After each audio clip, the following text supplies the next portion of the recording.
Ja, mit navn er William Sommer, og jeg kommer fra AOF Sydjylland i Esbjerg. Og jeg arbejder til daglig som FAO-underviser og ordblindeunderviser.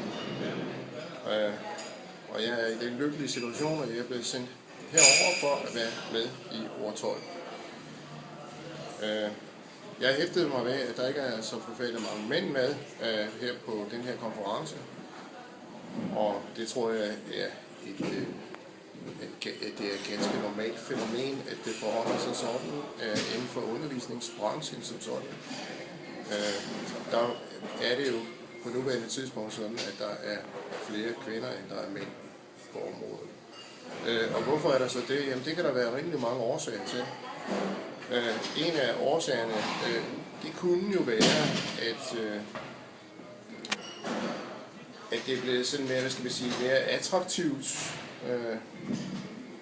at komme ind for undervisningsbranchen,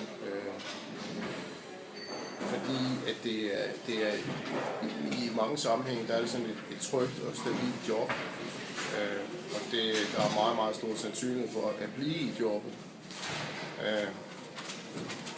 Og så tror jeg også, det har også noget at gøre med, at mænd, som er inden for den her branche, de er nok lidt atypiske.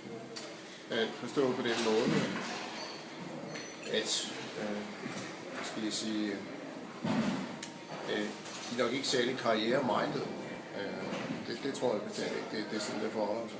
Derimod så er det mange gange idealister, mandlige idealister, der arbejder inden for området, og som er folk, som er meget interesserede i at arbejde med det her.